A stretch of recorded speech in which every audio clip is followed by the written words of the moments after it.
For this week's Digital World Town Hall meeting. We are gathered from all ends of the earth, so to speak. We have another visitor from New Zealand, Fiji, Canada, US, New Zealand, kind of all over the place. That will go through general. Actually, from an agenda standpoint, we'll go through general Q&A, and anybody can ask questions after we go through kind of an update on what's transpired over the last week. Make sure that we're tracking correctly. If there's any kind of questions that need to pop that we need to kind of counsel on, we'll go through that. For those that need a reminder, this is a general council meeting, part of the digital world, in a general town hall that we do every Tuesday at 6 p.m. Mountain Time. So thank you for joining us, whether you're live or whether you're just watching. We appreciate you being here. We're going to get kicked off today with a recognition and a prayer from John. And John, it's all you, bud. Go for it. Our dearest, kind, and gracious Heavenly Father, we are grateful for this opportunity to meet together as residents and humans on this earth. And we're grateful for the bodies that we have and the spirits that we have to be able to interact together. And as we approach a different facet of our existence, the digital world, we ask for thy providence and thy spirit to rest upon us, that we're able to be guided into this new sphere, this new dimension, so to speak, and ask for any blessings that can impart upon us, and ask for blessing and knowledge and inspiration to be given those who are active or participating in this effort, that as a unified effort, we're able to move forward this work, and that we're able to be guided and directed according to thy will and according to thy timing, and ask these blessings and give thanks in all things in the name of Jesus Christ. Amen. Amen. Thank you. We're also grateful for those that are here and co-hosts, whether it's support, whether it's just continuation over the years. As a reminder, this is a private membership association, and some of the things we may discuss are forward-looking, or maybe even historical, or maybe they're even hard for individuals to realize. But the reality is there are secret combinations working behind the scenes to control systems, primarily from a technology standpoint that then reaches into all facets of the world, whether it's finance or healthcare or media, you name it, from insurance to transportation. They're connected. And what they do is they basically go in. It's really simple. They take over the voting systems, and then they take over the monetary systems. And then he who creates the rules, or creates the funds, or creates the wealth, whether depending on what kind of currency is in different parts of the world. But they basically pull in and can,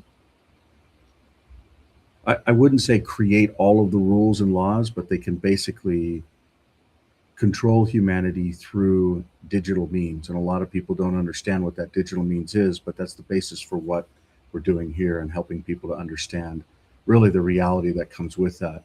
Decentralization is something that can actually get those digital means back into the individual's hands, their own individual ownership, so that they can control the future of their own respective worlds. The digital world is actually a set of layers that uses technology. I'm actually going to drop out of this and jump into, just go to digitalworld.earth. And there's a new website that went live this last week, so if some URLs point to other places, just know that. But these are the basic layers here. So there's 12 of them, and they start with governance, identity, finance, agreements, storage, communication. There's a social layer, which we'll talk about today, intelligence, agents and clerks, browser discovery, which is really a resolution layer where apps and browsers and users will come together in the future. Really cool stuff. But we're showing you at one side of it where you log in, but this will actually happen across browsers and applications, etc. And then different services, and we'll talk about a couple new services that are actually have gone live this last week or continuing to go live, and then the general experience side of it. The experience side of it with these different apps, you can kind of see standard apps that are already live out there in the world, which we call Digital Life, Clear Life, Utah Life, Hawaiian Life, Mexican Life, and Aotearoa Life, or that's also New Zealand. So these layers basically help create a framework that humanity can actually stand up and build systems on. When I say systems, they're cryptographic systems that are basically mathematically built. So they're using numbers, which is also known as cryptography or crypto. But you basically get, from this math, you get 12 words, which represents a private key. And then there's derived keys that are built from that. So with that type of a model, you basically connect the physical and digital worlds with the individual owning their own identity, their own assets, and their own data. And it really changes a lot of the games that these secret combinations are basically looking to try and control. So very important. It's neat to see that awareness is becoming very real with the flock cameras and with a lot of other things within humanity. Our primary goals and priorities for 2026 is all around you own you. So building out you as in data sets, who you are, where you go, what you do, what you have, maybe genealogical history, maybe it's communication, maybe it's social. We'll go through a lot of that. And then how that ties to your own data vault that can actually use systems that are real similar to this, where you basically have your own device that secures your environment, then storage, and the combination of this replaces data centers. Whole nother beautiful conversation, but yeah.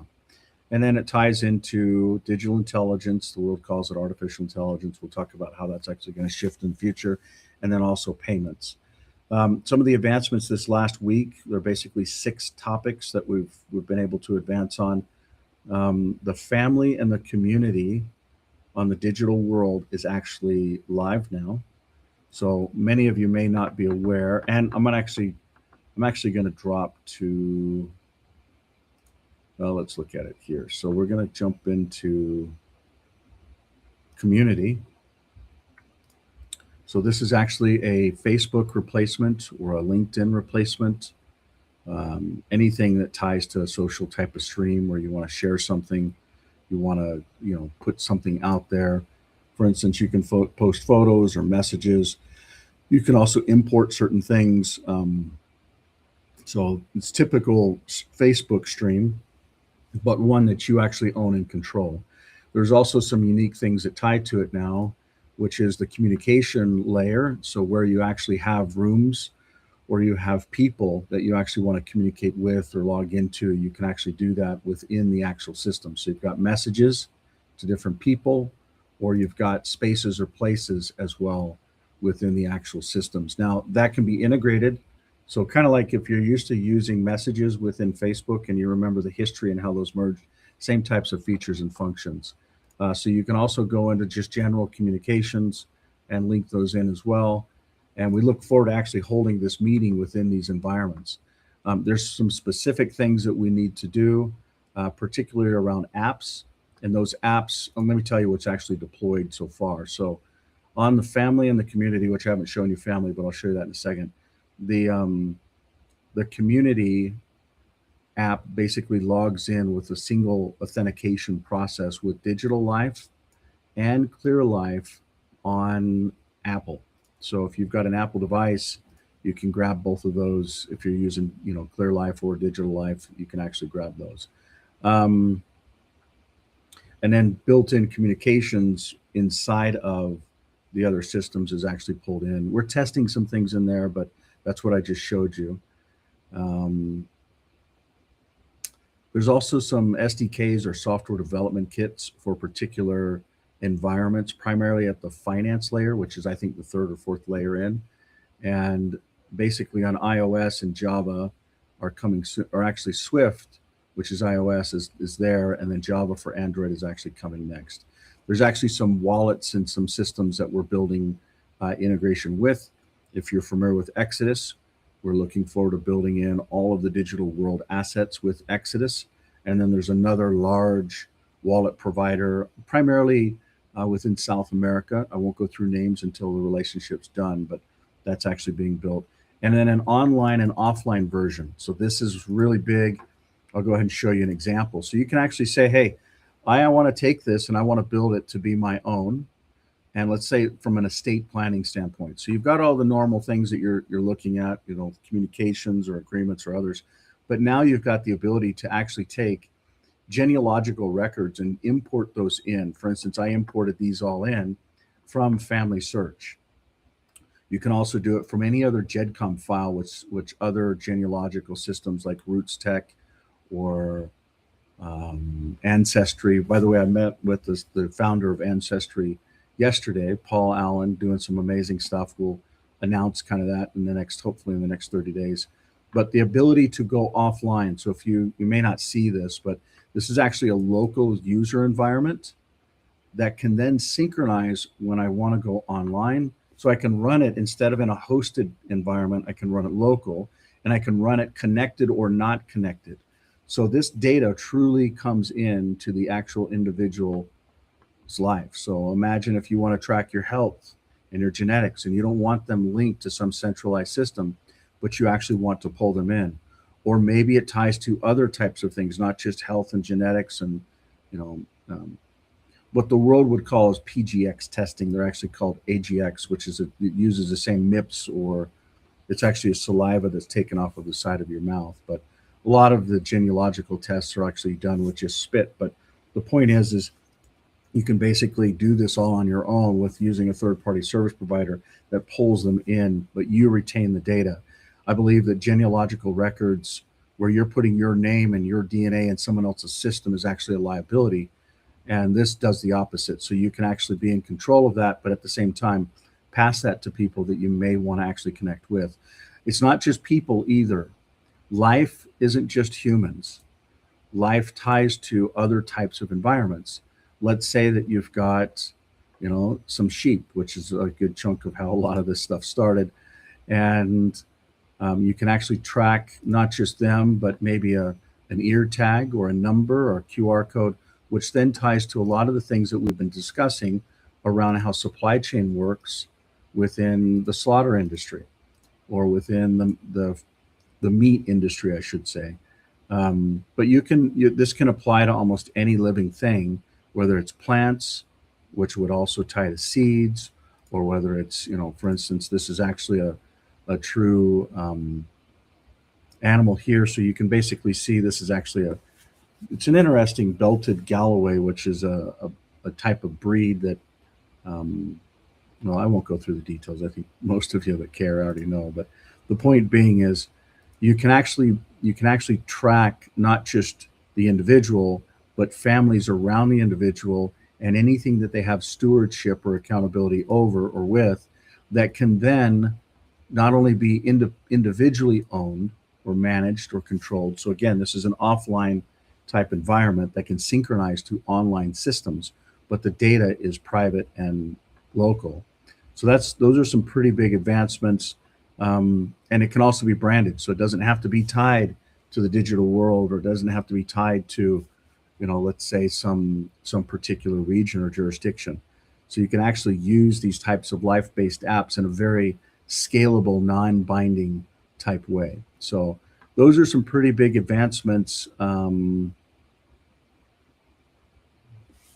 I'll go ahead and go through one last one and then go open it up to Q&A or topics or questions that people may want to bring up. The next big one is actually going to be a strategy on how the Life app can actually be deployed within different regions, and everyone can actually get their own identity and a system that's mature and funded around them, but without having the need to actually spend money on it. So this should be a service. The Life, whether it's estate planning, whether it's financial planning, whether it's data ownership, whether it's moving from the central systems, whether it's voting, whether it's records or certificates or endorsements, but the individual should be able to own their own identity without having to spend money to do it. It should be just a right as a human, as life, and as part of building up who they are, so to speak. So they build their reputation for good or for bad, There's also some big advancements that are happening on that front, but I'll talk about that in the future. But that's basically it. I know that I haven't gone through and actually turned on a lot of lights, but this particular interface will turn on some really important things that are going to happen as far as funding in the future. And yeah, so there's some of you on this call that we've actually been talking about this for many, many years, and it's time for this to become a real reality, but to do it in such a way where the historical centralized systems are actually engaging it and a part of the solution. So many of you may have heard of what's going on with Flock, the cameras that are basically not just taking photos and videos of folks as they come and go, but they're actually using intelligently integrated heuristics from the data, a vehicle, a plate, etc., that then links to individuals, that then ties a lot of things together. And it's tying those things together in perpetuity that is actually causing a lot of the problems, and they're doing it under a nomenclature of being safe, which is just crazy. But that being said, I know I haven't spelled it all out, but I hope to here in the short-term future. Any thoughts or comments or questions that anybody may have? Anything you want to review, discuss, dig into?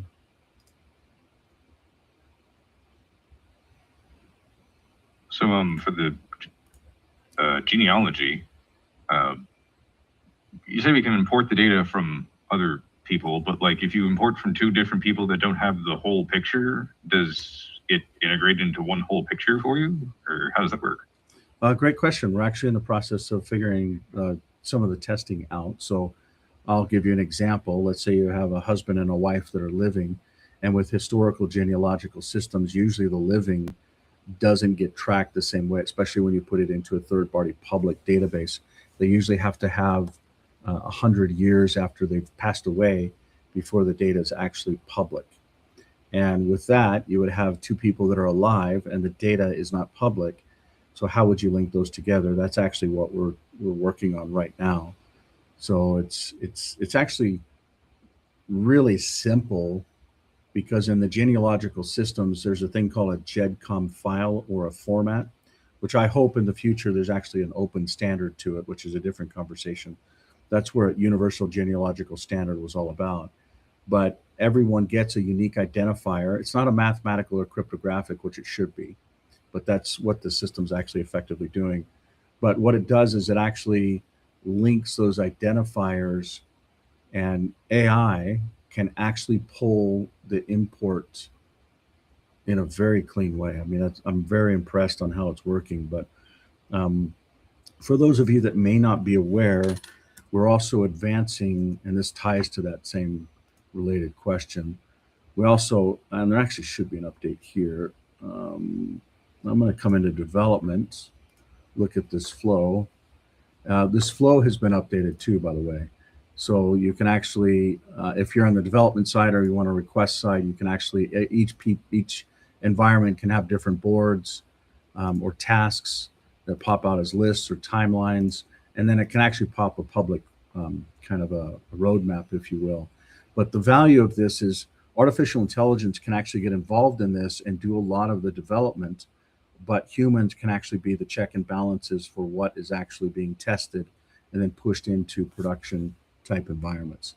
So that's one of the things that we're using with genealogy imports is actually AI, because when you have, let's say, a relationship of some sort, father, mother, spouse, whatever, when you link two living together, they actually have to go and consent to actually have that connection while they're alive, because there's a lot of information that can actually be in these things that can actually needs to be private. And that's why this has not been done in the past. You usually have social platforms like this type of a system, which will have friends or feeds.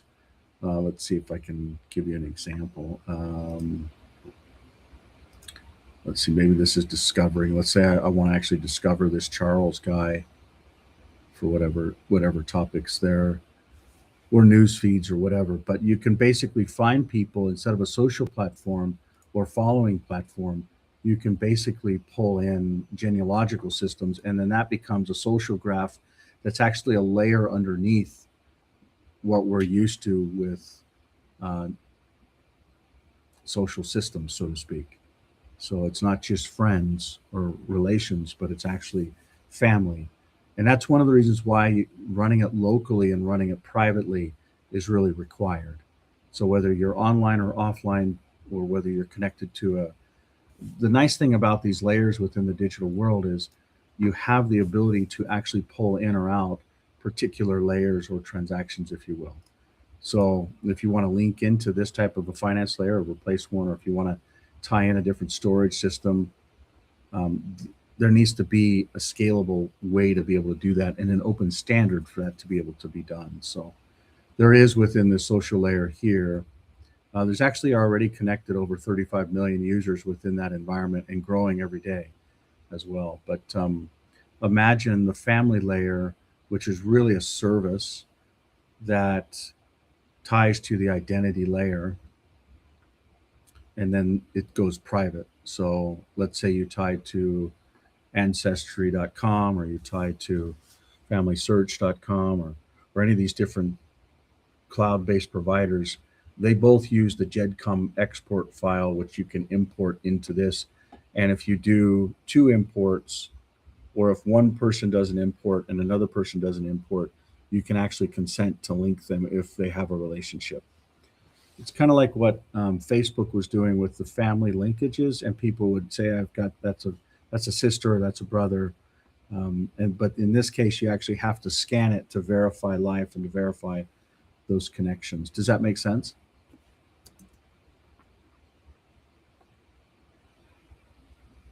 Yes. Thank you. Mm-hmm. Any other thoughts or comments or feedback or observations or concerns? So I have a question, Michael. Please. If I am the family historian and I have documents from way back when where I want to be able to upload that information and share it with my other family members in a digital way, how would I do that? And where would that be stored? So the interfaces I'm going to show you are actually pretty infant, but it'll give you some understanding of it. So I'm going to click on family. I'm going to click on overview. This import GEDCOM file is actually what I was talking about earlier. But here is where you would actually have a tree. This is just a mocked up. I kind of built it. But then you've got a timeline that ties to it, so the different people within the tree. And it starts building all these things out. This is very, very early. Then you can also map it to memories, which is a whole nother conversation. This memory stuff, which is not done today, but you'll have memories that will do the same things as like Google or Apple memory systems, where you've got, where was this taken? What's the metadata associated to it? Who are involved in it? Who shared it? Who are you sharing it with? Have you put it into albums? Has it linked to places? So what's going to happen is any of the metadata associated with these are basically going to tie into the genealogical systems. And so it's going to dynamically build a lot of that history. You'll also have ones where they're basically uploaded in and of themselves. So the media, you can actually upload media, and let's say you have a great grandmother that you have an old picture of, and you want to actually take that. For instance, a lot of the stuff that's happening now is based upon people that are actually living. But what about the people that have actually passed away and they're not in these systems? You can still link in other systems to be able to do that. So I personally don't have any here, but I think you can understand how that would work. So, and it's not completely done, and I don't have my profile built out that would make sense, but that question is really a good one. So memories, maybe, for instance, this last weekend or last week, my mother-in-law is actually passing away, and we just wanted to take her out to dinner and just kind of talk about memories. And we took her to a place where the last time she was there was actually with her husband, who had already passed away, and we were just asking questions, and you'd record it and hopefully build something that actually means something for the next generation. I know there's people on this call that have just lost dear family members, and I know just to hear their voice, or it may be surprising on one hand, but it or to see photos or videos. It can just bring back memories. And these memories that are digital really, I believe, will make a difference, not just for what we're doing in our dispensation, but intelligently organizing these in a way where the individual can actually own them for future generations, I think is just imperative. And especially when we talk about some of these things around, this may be really concerning to people, DNA or any of the types of data that would tie to that, or it would tie to any of the health stuff. It may be some, I'm not going to go through all the health stuff because I believe the health stuff is going to be minuscule. This is actually an advancement, but health will be one of the things that will come very last. And it's the biggest market in the world, but it's really all we all have is one body and one life and one set of health, so to speak. And it needs to be done really, really well. And so we're building through that. One of the other things that I failed to mention is around the market. So imagine, like, you're familiar with Facebook Marketplace, you're familiar with, like in New Zealand, Trade Me, in Utah, KSL. But what if you could actually pull in maybe a car or maybe a cow or maybe a piece of clothing or something weird? I mean, or maybe it's even a simple service, right? So you can, let's say there's also some service listings that are currently being done, electricians, plumbers, trash removal. There's a bunch of just different things that are actually being automated with existing systems where there's businesses that have already actually linked them all.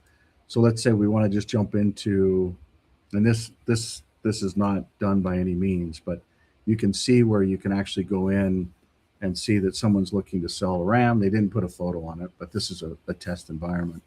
But you can see over here, and this is where it gets really disruptive, is you can actually tie this to a purchasing process with two private parties where they discover one another, they verify, then negotiate the price, they come up with agreement, payment, performance, transfer, approval, resolve. This builds reputation. So they're actually, a lot of these systems online are just full of scammers, crazy stuff. Like, hey, I want to send you this money, and then you send this back to me, and next thing you know is it's just like I've got kids that have bought and sold cars, and they bump into these folks that are just scrupulous, and this will actually solve a lot of that. Even though people are proven by math, their identity is verified by math, their reputation as it goes will actually be able to mature. And when we talk about next week, we're going to talk about the existing credit systems around the world and how that ties to future reputation systems that the individual actually owns. And when you tie the reputation into buying simple things, it's the future of not just reviews, but really getting transactions done. So it can also build things, build agreements. You can literally go through a process of actually creating it. You can kind of see it here. So are we verifying, negotiating, agreeing, paying, performing, and all those types of things. So this is really taking digital world identity and payments and layering it into existing systems that people may already be used to. If you weren't here before, some of the travel stuff around booking a ride, and actually pulls in, I don't know if this is going to, let's say, Orem, Utah. We want to go to Deer Valley.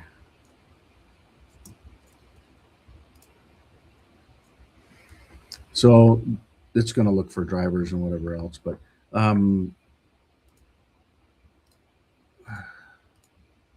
imagine if you can actually pull in the Ubers and the Lyfts that the world currently has, the Trax and the UTA that certain regions have. Every region's going to have their own bus system. They're going to have their own rail systems if they do, and they're going to be unique to that part of the world. But what about things in the future? Robo-taxis, even drone taxis. I believe here in the next decade, we're going to have things that are very different. It's not just a plane ride. It's like literally it ties to a bunch of other things. So how you travel, maybe where you've gone, where you stay. Let's say you want something for a month or for a week. or for a year, how you actually book it privately, how you pay for it, how you build reputation, but you're doing it all privately, and then how you actually, you would sell or provide services, etc. Think about Craigslist, the future of Craigslist, but built on private identity and payments.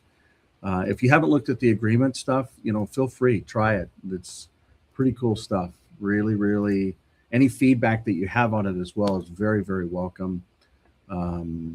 Yeah, so let's say we want to do a purchase agreement. Let's say this is going to be a vehicle. Let's say it's going to be today. Let's say it's actually just a single transaction. If it's a monthly transaction, you can actually do it. So we've got a digital world governance structure and then a local force of law structure within a different region. There's really, we'll just go ahead and leave the default, but let's just do a one-time purchase for this particular thing. There's no sales tax. So and then you would basically add the parties here. If you wanted to send it through a link or through a text or through an email, if they were in person, they would just go ahead and scan this, and literally it would actually build it. You could also, if you had like a payment structure, you could modify it. You can even modify the agreement. You can literally go in and actually modify the actual agreements. Notice how it's just the definition of party A and party B and the assets that are actually there.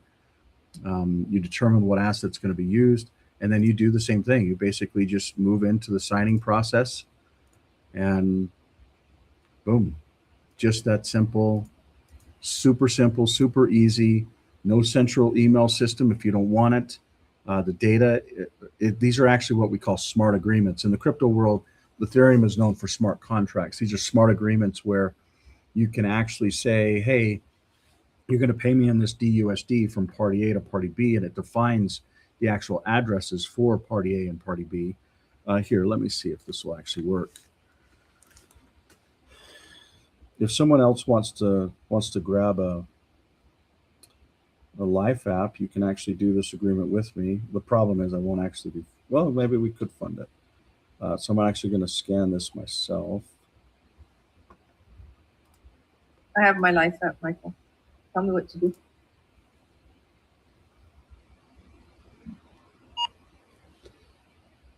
Okay, so I signed up as party A. Let's see if this will go. Okay, that should, there we go. So you can see that address there. And then let's say we want party B. Come back out.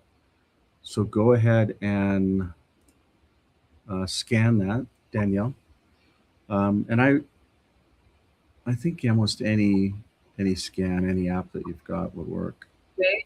So it knows you. Scan. Let's see, it should pop in here.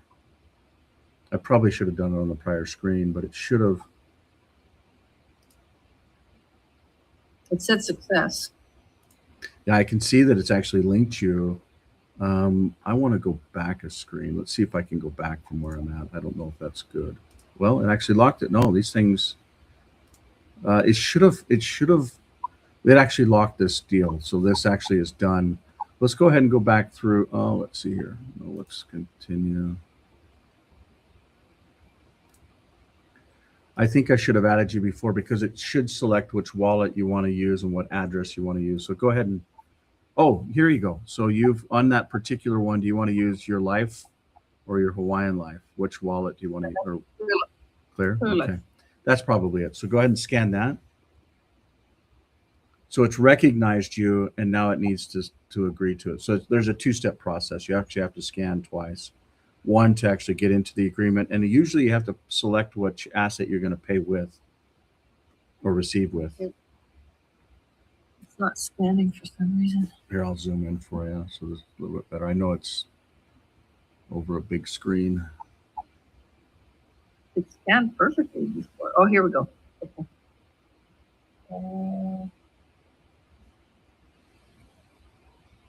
Okay.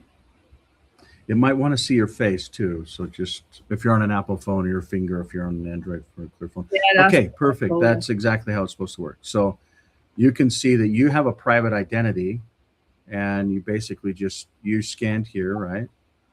And we can also choose what jurisdictions and how we want the digital world to get involved. So let's say that party A doesn't send funds to party B, and there's 30-day notice that are provided.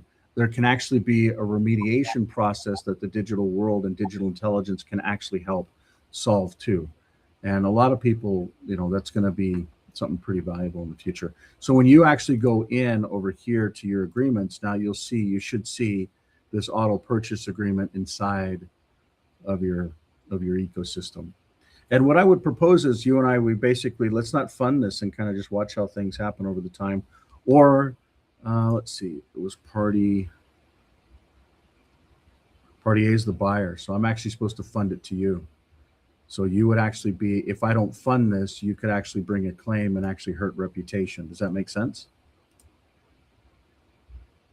Absolutely. So really cool stuff. I mean, for those of you that have been with us for years, the amount of innovation that's starting to happen, primarily because of this development system where we can actually have AI that can actually build the jobs, and then as fast as we can review and test and approve, we can start pushing this stuff out. So the ability to actually get, chat or spaces that are digital online where artificial intelligence can join us as well, video calls, audio calls, chat sessions. For us, we're using it where team members in different regions will log in. We're like developing 24 hours a day. And so we have one team log in, and as they're logging in, they'll collaborate during the day. And then as the next time zone team plugs in, they transition. So it's really a beautiful technology. This is the social technology, but it really is very clean, very usable, very simple. But the key is at the core of it, privacy identity is nailed. And I believe it's nailed for the next 1,000 years, which creates a platform for future systems to build on.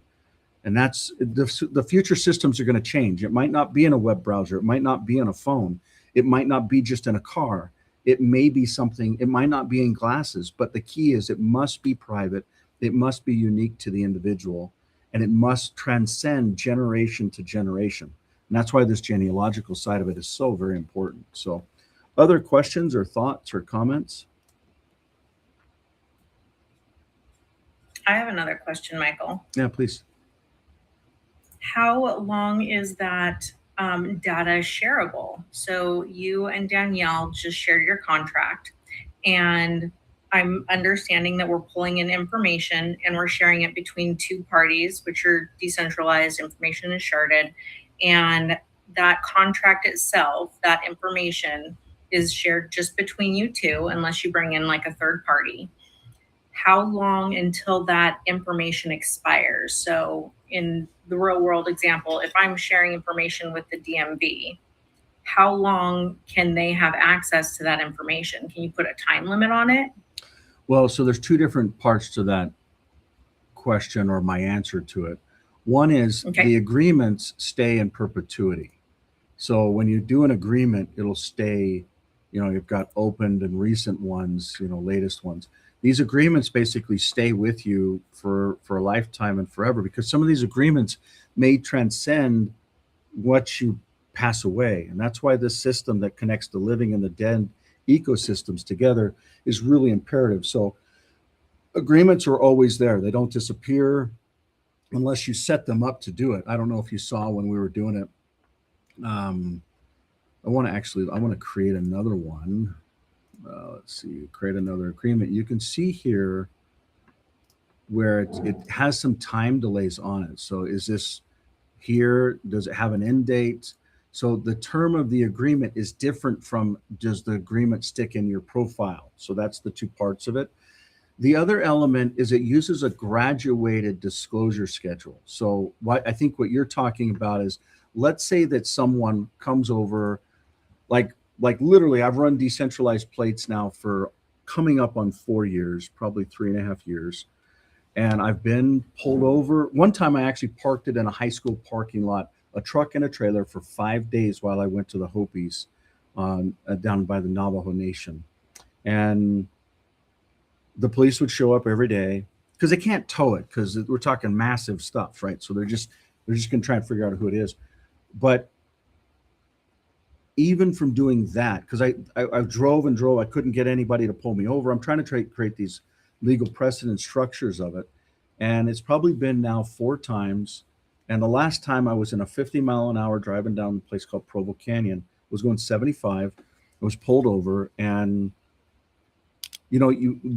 for me, you always be very respectful. When they're walking up to the car, you show your hands. You're just, but for me, it comes down to, what is the perception of that officer on the other side? Because he or she is just trying to do a job, and they're just trying to get the data, and they're just trying to follow a process. Now, the data is inside of this same thing.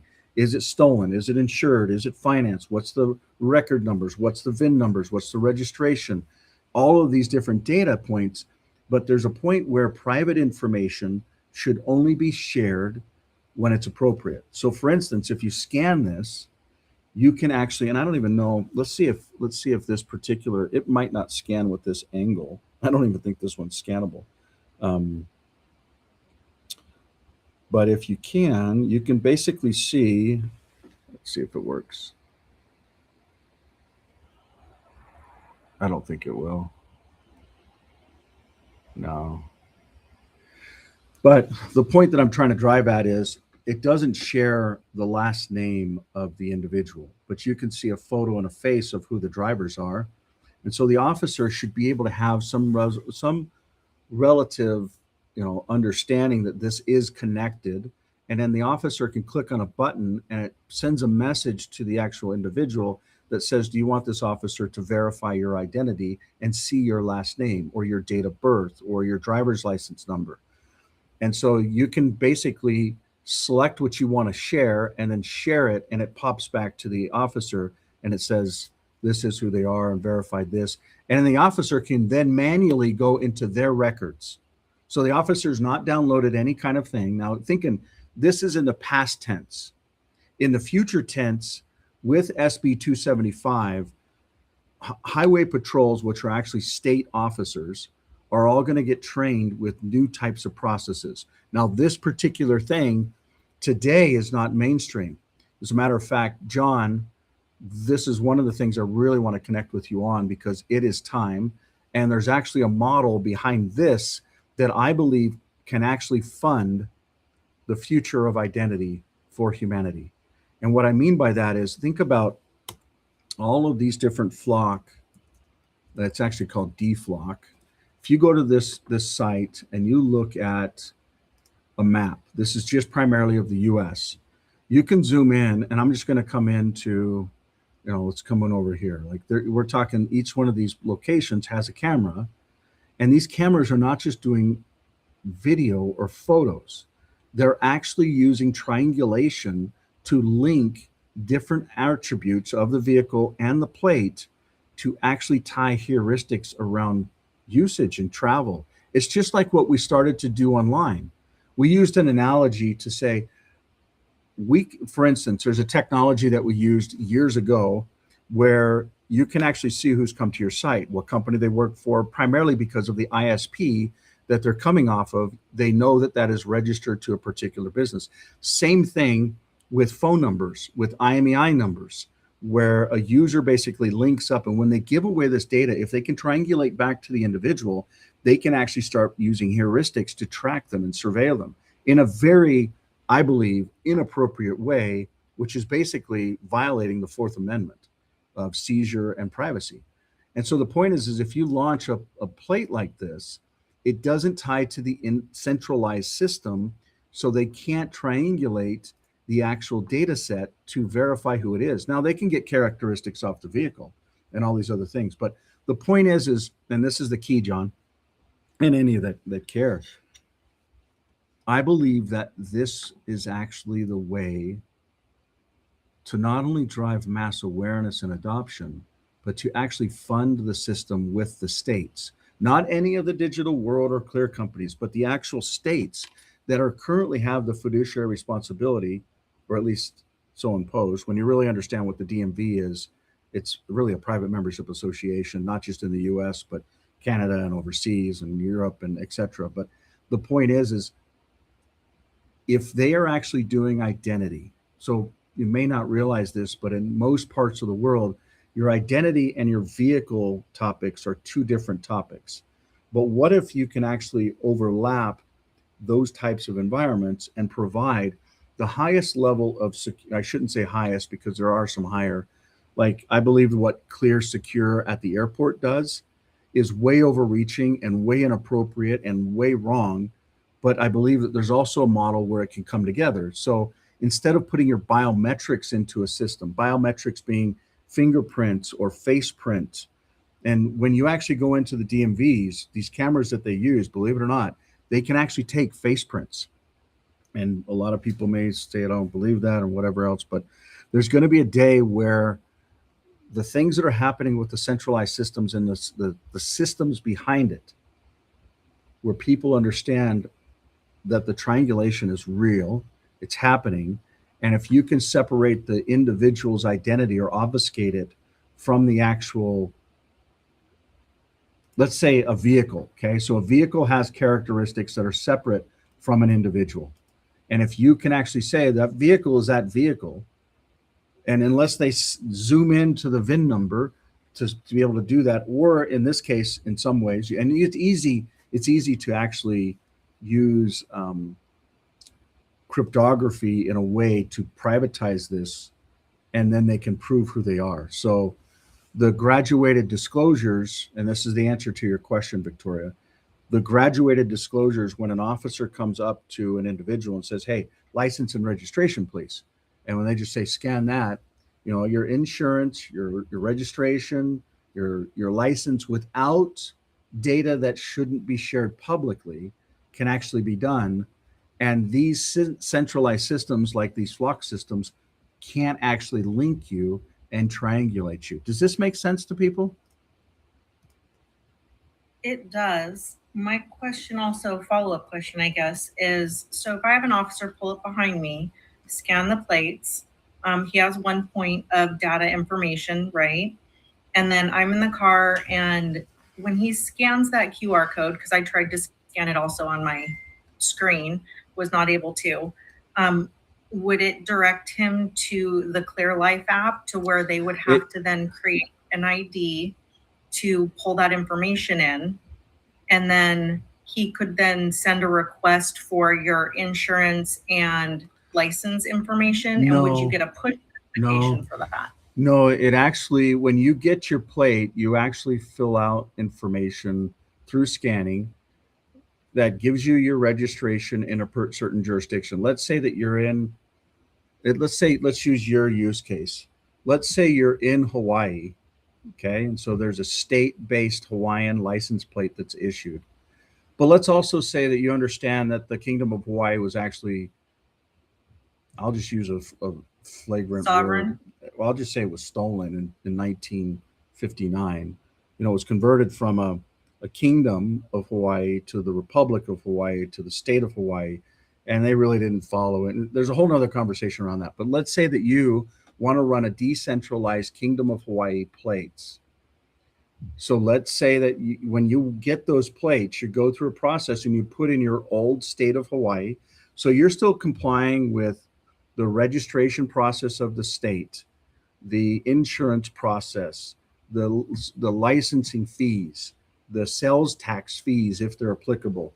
You're doing everything that is actually normally required to get a license plate within the state. As a matter of fact, you were issued a plate. You put the plate number inside of it. So worst case scenario, the officer can actually light it up and say, I want to verify this plate. It pushes in the plate number, but it has to have you on the other side of it. The key is life. It has to have a human that's proving who they are, cryptographically proving with 5-factor authentication. Something you have, a phone, something you do in a certain space and time, and it also links to you biologically. So what would happen is the officer would scan the license plate, and it would come up with the registration and a VIN number, and the VIN number would be masked, but they could tell that they could verify it. Like they could easily say, hey, that's the last 4 of this is this, and they could look at it and match it if they wanted to. And they could even do it with their own computer as well. So they could do it physically on the car or with their own computer. And then you as an individual, they want to go and identify. So they can identify the vehicle and then the individual. And then when they do that, the individual license number and the actual VIN number off of the vehicle, both of those go into centralized insurance record systems, which in my opinion, the biggest literally liability that we have is the insurance company, whether it's life insurance or auto insurance. But those environments are actually where a lot of the triangulation starts happening. How are you driving? How far do you drive? Where's the car stored? Do you start and stop and brake hard? Any of these types of things, all of those things actually tie to it. And this model can actually give better heuristics to the insurance company so that the actual members could actually get a better reputation, better rates, but it's going to take time. But really all this comes down to is using math to actually make a new identity and transaction system. So the answer to your question again is really graduated disclosures based upon a need to know basis. And they can actually be masked, so it only shows for a period of time. For instance, if you've ever gotten keys and you say, show me my keys, it'll only show it for a period of time. If you want to say, see my QR code that goes with my keys, same thing. So does that make sense? Yes, it still sounds centralized. And I'm very much like, I want to hold my information. I want to control who has access to that information. And I don't mind sharing it with an officer who has, shown me his badge and proven that he is an actual officer, because that does happen. And he wants to see my ID on top of it and verify. And I think having within the app a way to get a push notification where, he doesn't even have to get out of his car. And I think this is, also safety, he's safe in his vehicle, I'm safe in my vehicle, and he can do a request for more information, and I can choose to share that information. Or should I not trust him, I can choose to not share it as well. Yeah, all of that, everything that you just articulated is how the system works. So literally, okay, so I could get a push notification, and he would have to have the Life app then installed on his phone. No, he doesn't have to. He doesn't have to have the Life app, but you would. So for instance, inside of here, see there's notifications. So you can see if there's certain things that have happened. So you can see these are payments. I can also go into here.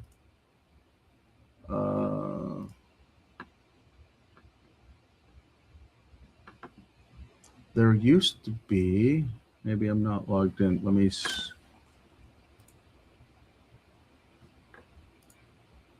Wally, can you take a task to find, I think John's updated this, and maybe I should just go into a different environment.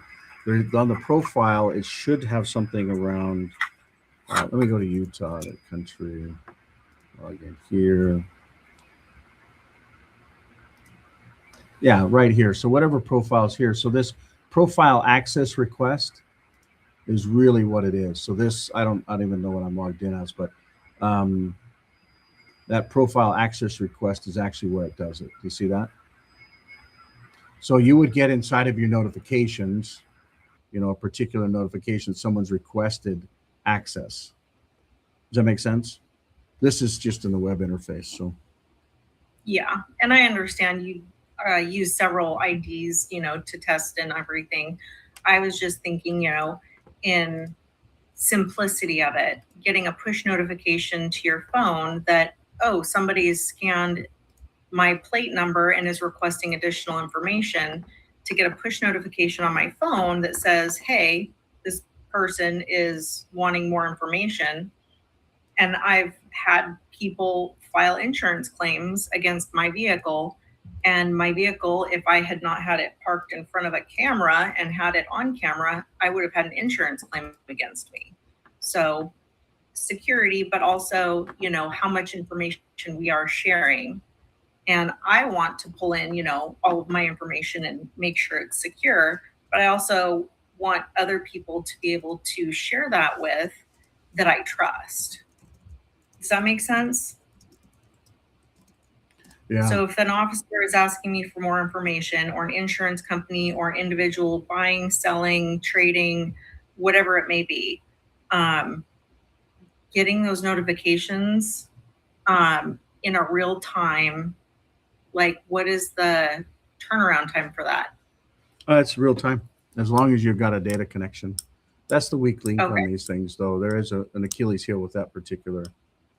So, um, Awesome. but the way you're actually asking for the system is actually that's how it functions.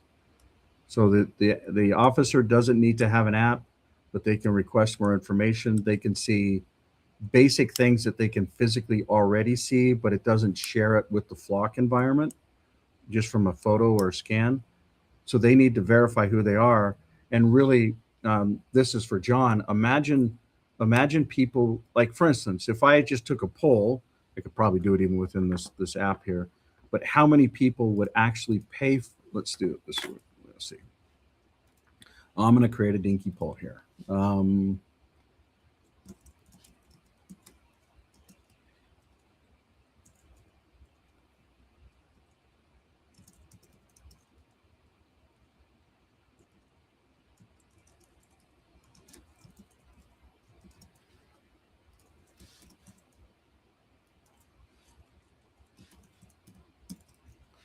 So we'll see how this thing works. Actually, I don't want that one. I probably should have put maybe in there.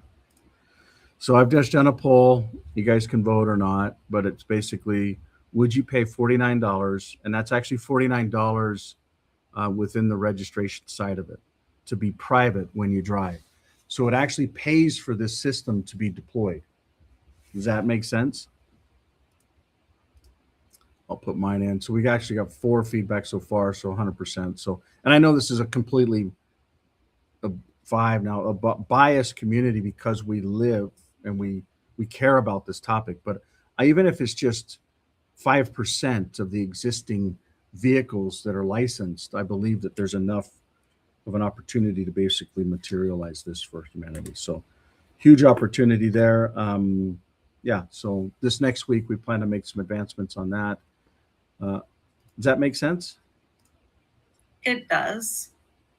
Other thoughts or comments, questions, feedback, concerns, criticism, anything?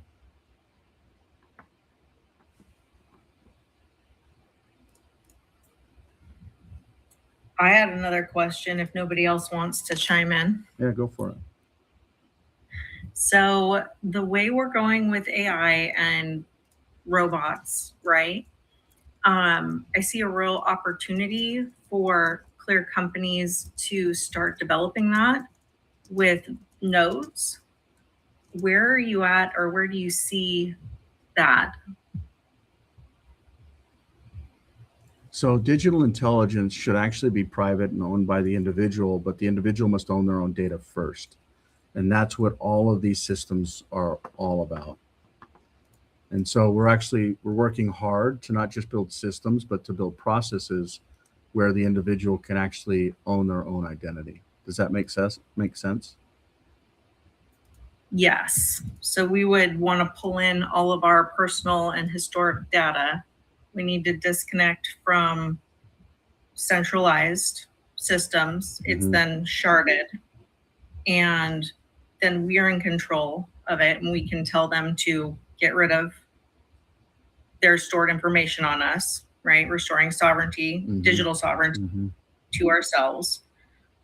And then I personally vision having a node on like an Android body, right? That follows me around, that can hold all this information privately. And it's old school meets future, I guess, where we can have that centralized server or computer processor in this form, which can follow us around, help us store this information, collect this information, and pulls it in, but only lets out the information when we choose to.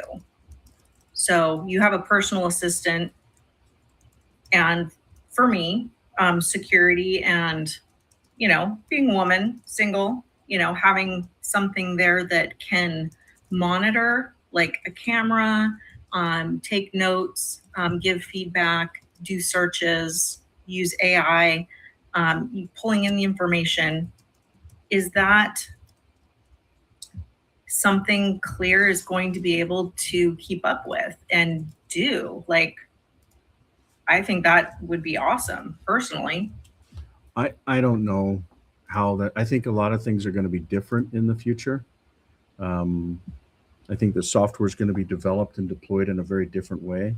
Like, I don't know if you saw here, but I'm logged into 3 different sessions with Life Apps. You can see one here with the digital world, one with Aotearoa, and then one locally. What I was showing you, I want to say right here. So this is actually a local deployment. And what if it's on a phone? What if it's on a car? What if it links a different way? So I think that there's going to be a lot of different use cases. The key is the user must be in control of their data, and decentralized storage tied to decentralized identity is really what enables that to happen with this type of a model. You talked about something and it sparked a thought, and I just asked another quick question here. Would you pay $120 USD a month to increase your FICO score? A lot of you are not in the US, and I understand that. You know, from Fiji to New Zealand to Australia to Canada, you might actually have a Equifax or TransUnion or different credit reporting systems, but would you pay a monthly fee for a year? So this is basically $120 for a year that increases your FICO score $200. So a lot of people could actually say, I could, there's certain things that you're given. It's not just a matter of how much can you work and add value and money can you make with whether it's education or value adds or whatever, but it ties to, there's other things that you can actually do in life. Credit is one of those gifts, depending on what's happening within society. And I think that it's going to shift in the future, but imagine if you could actually fix some of the things that are difficult within the centralized system, like credit, and you could increase your credit score 200 points and then lock it and then move from the centralized credit system to a decentralized reputation system. And at the same time, you're basically proving your reputation based upon the centralized credit system. Does that click in your minds?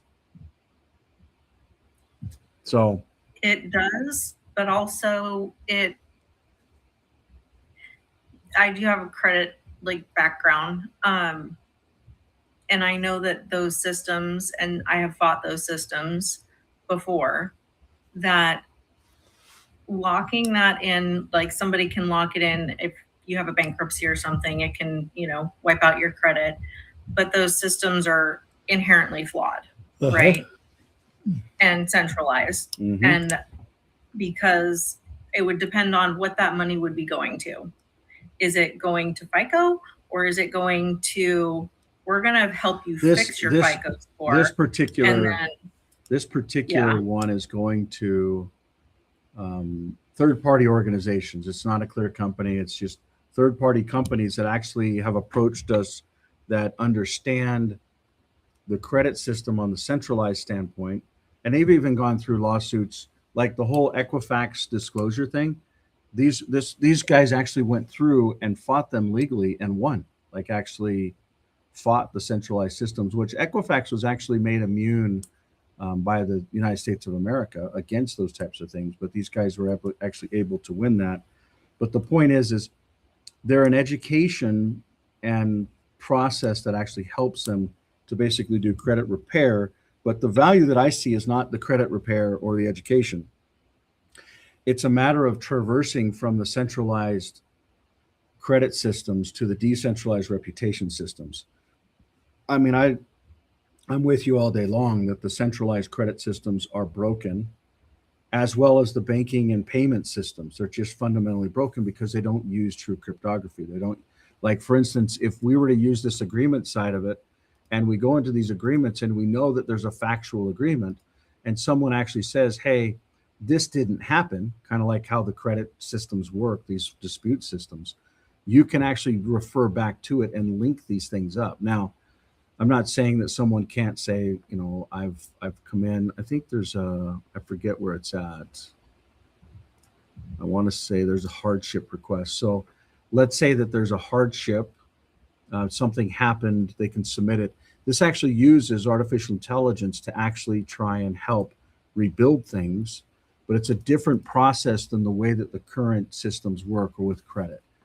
It actually is real. So you want to dispute something, maybe somebody jacked my phone or forced me to do this, or there's tons of different ways that it can tie to. So, and a lot of things that have to be figured out. But anyways, does that make sense to you?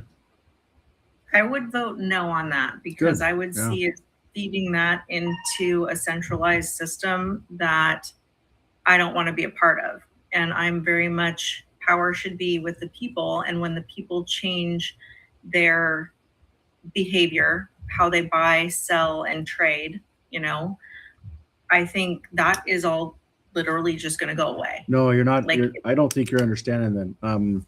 Because what you're Okay. doing is you're actually transitioning out of the system. So you're transitioning from the centralized credit system and fixing it at the same time, and then locking it and moving away.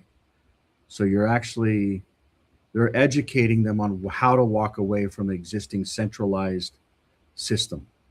So that's the difference. Danielle, Okay. go for it. Yeah, I'm listening to all of this, and I'm just wondering, can we truly be decentralized if we're still using banks, if we can't use a payment system inside the digital world? Because anything we pay for can be, all our information can be traced, Michael. Like, That's I don't understand. No, you're exactly right. And that's like, I had a meeting earlier today with an individual that touches more real estate in the state of Utah than anybody. And when you touch the real estate, you touch the commerce side of things. So imagine if you can actually work with the land holders that provide leases for the people that create a shop. Maybe they're selling Japanese food or shoes or whatever. And if they can actually pay their rent with a digital payment instead of a fiat payment, then they will Right. actually opt to take this new payment system, and thereby being able to do things around reputation and reviews and communication and feedback loops. And then you can have AI engines from the individual that says, hey, I have my own private data, I have my own private intelligence, and I broke my glasses and I actually want to get a new one. So I want to actually find what's the right store that's going to take and allow me to use my data, my prescription, to get the glasses, and when can I do it tied to my schedule and where I am physically, and when they have the deepest discounts. And all of this stuff can literally be triangulated. It's one of the reasons why some people are like, you know what, let social media track me because I like their ads. It's going to give you that ad targeting capability, but it's at a whole nother level. So Right. but you're spot on that the financial transaction is mandatory, or at least close to mandatory, right after identity for this whole system to actually work, because the transactions become private, they become Right. transparent, but they're not linked to you, so to speak. Right. But you're spot on that the banking systems, and here in Utah actually not only has favorable laws around identity and around social media and around data and around gold and around true sound money, but they also have it around the ability for someone to actually transact and to be able to build these new systems. And I believe that a lot of the banks will come to Utah because of these banking laws.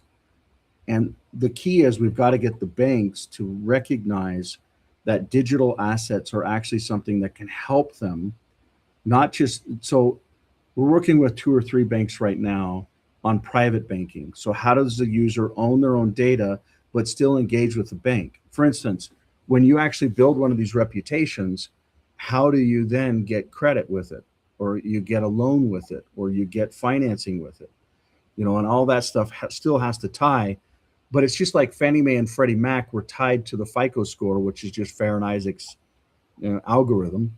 And then you have Right. TransUnion, Equifax. Go ahead. Were you going to say something? No. I'm listening. I'm agreeing with you. So, Yes. So yeah, so it's really the financial transactions must follow.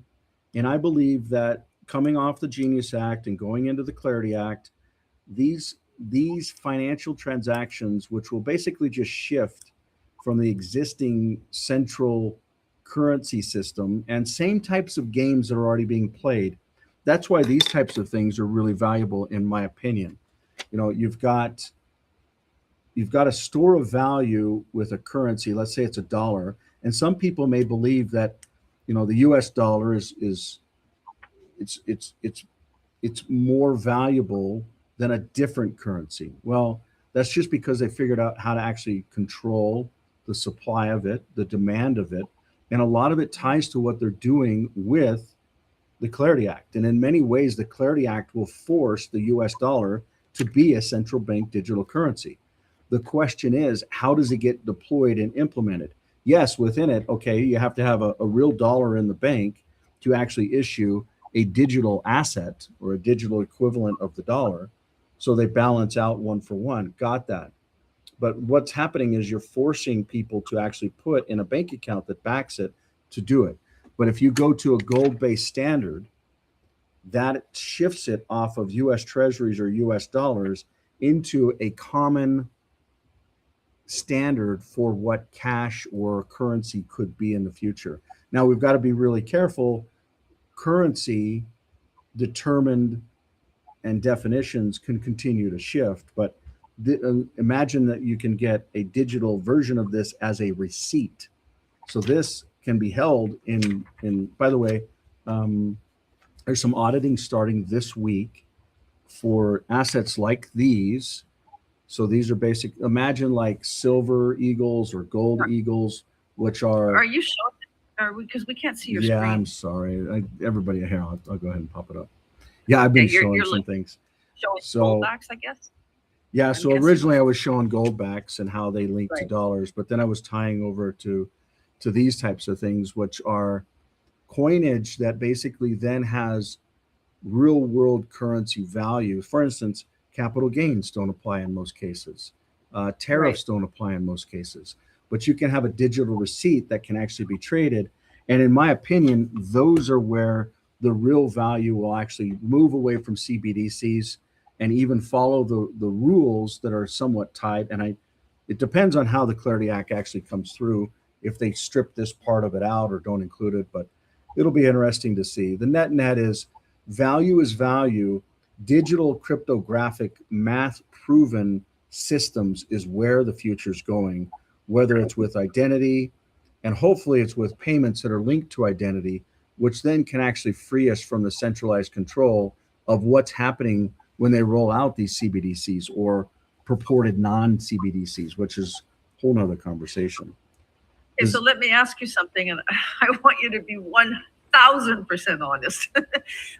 You know, I'm in Canada. Do you see this payment structure happening outside of Utah? Like, did you see it happening in Canada or Australia or New Zealand or? The payment structure, so Utah and New Zealand, I think, will actually be the first big provinces or countries. Utah is this beehive state. New Zealand is the beehive country. And New Zealand and Canada are both Commonwealth countries. So they usually follow the same types of guidelines. They're tied to the crown, etc.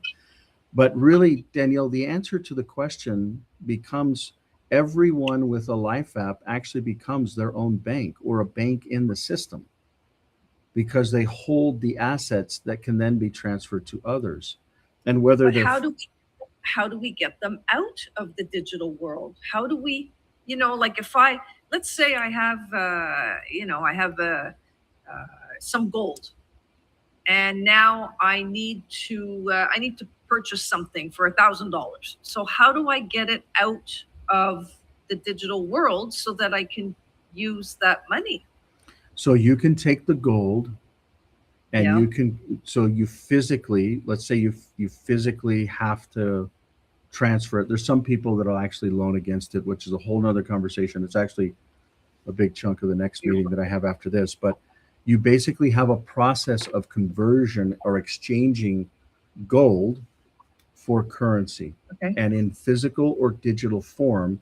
And then the merchants have to just accept those forms. So if you have, let's say, gold in physical form, and then you have a digital version of it that Right, then can right. convert to a digital version of a dollar, that then can, Okay. let's say a digital dollar, that can Right. then convert to a digital version of a dollar that can be pulled out of an ATM.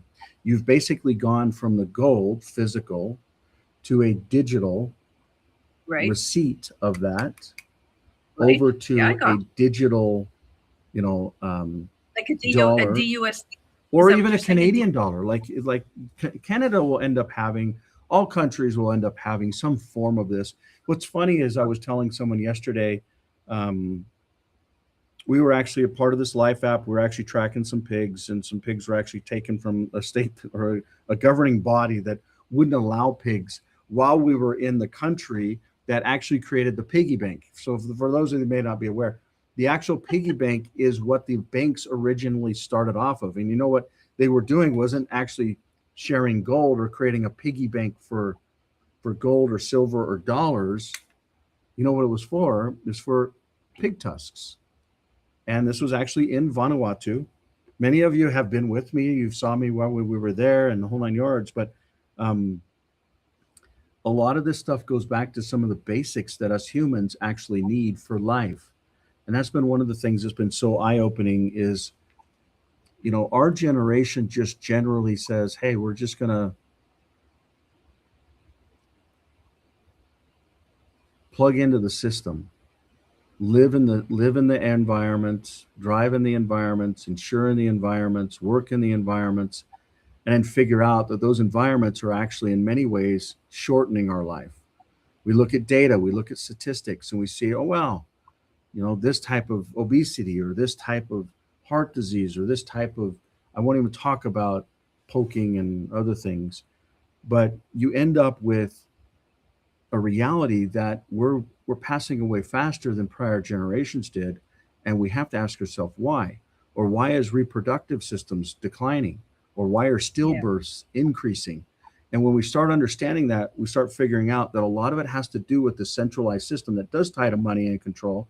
And one of the things that I've really enjoyed this last summer is I've started gardening, and I've started really just plugging in. And for me, those of you that know me, I'm not patient at all. And it's been a beautiful opportunity to kind of just slow down and watch things grow, watch life just exist. A flower on a zucchini plant turns into a zucchini in days, like just a couple days. Isn't And that amazing, Michael? I- I know. I'm blown away by that myself. Yeah, I mean, it's just been very, very eye-opening and humbling in many ways. And then, today's Tuesday. On Sunday, it was like, hey, the family can actually eat from this. Like everything that we actually eat comes from it, whether it's chicken eggs. And I won't say we slaughtered a pig or slaughtered a sheep or slaughtered a cow, but the point is humanity has figured out how to exist. But over generations of times, it's been perverted and twisted into something that I believe wasn't natural. And through evolution and other things. And some people may say, well, how can you believe in a creator and evolution? I think they go hand in hand in a very brilliant way. But there's an element of self-reliance when you truly are a steward and you work to grow these different things. And it may just be as simple as, I'm going to set up a watering system, or I'm going to go clean out, the eggs, or I'm going to go put the chickens away, or I'm going to, you do these certain basic things that they used to do 100 years ago, 200 years ago. 200 years ago, they weren't centrally controlling ID. And 200 years ago, people lived a certain way. Yes, births maybe, they didn't have C-sections the same way that they do, or I don't know. But all I'm saying is, I personally have found such a peace, even knowing all of this craziness. Like when we look at these cameras, right? Like this surveillance stuff is crazy. Is it right? Is it wrong? Is it something that we should worry about? And for me, in my chosen profession around technology, which is tied into identity and then these other layers, I'm exposed to things that are in some ways very concerning. But working in the gardens and working in the sun and working just in general with physical work, there's been a real peace that has come, not just to me, but I think even to households and others, that really shuts out the noise. And even in a time where we've got ballistic missiles going off, a daily occurrence now, and it's only a matter of time, in my opinion, until nuclear missiles go off, because that's just who humans are. We just do this stuff. We create this stuff, and we choose to, like, I'm sure that someone was just thinking about a business model when they started building these camera devices that actually started doing infrared and LiDAR and the triangulation and all these different things. But back up to World War II, when they started with Oppenheimer and the nuclear weapons, I'm sure there was justification around, let's create this atom bomb and see what we can do, and then threaten this and drop it on this, and whether it was Hiroshima or others. But what I'm trying to articulate is we don't need to really worry.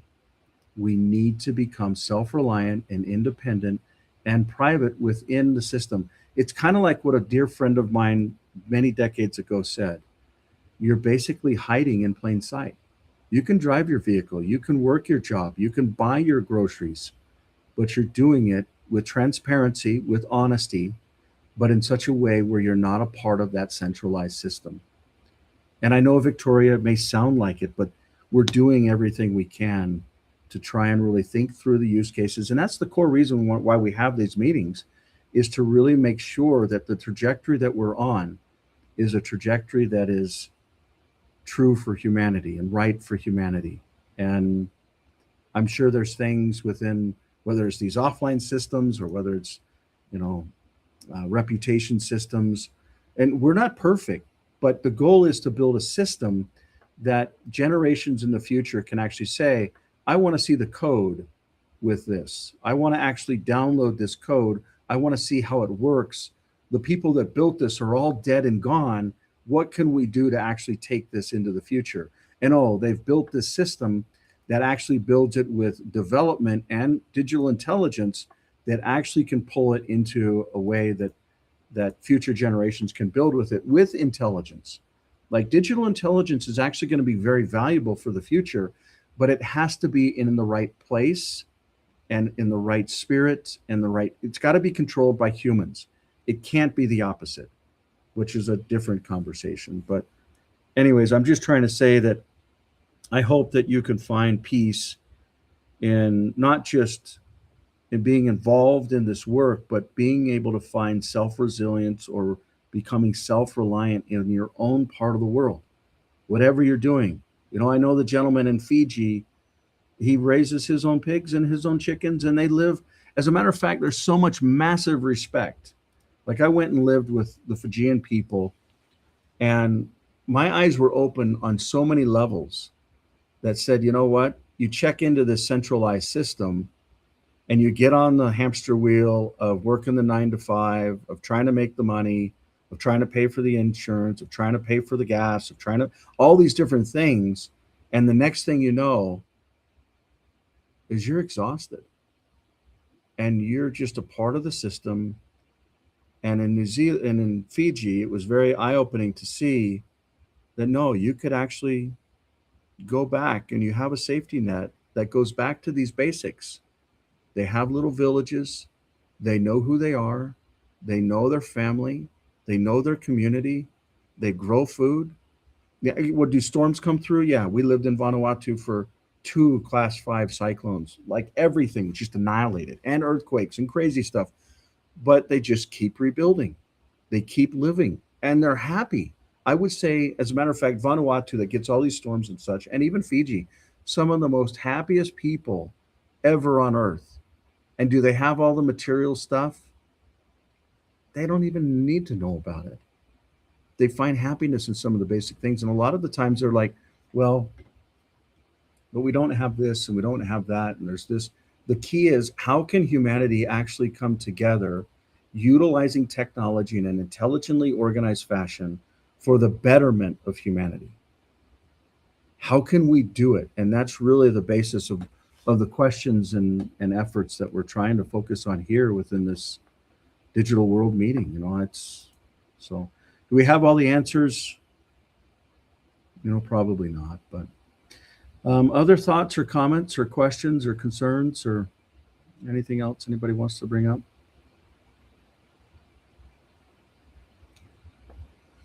Okay, we'll go ahead and convene. Is there anything that anybody wants to say, a word of prayer or last words before we wrap up?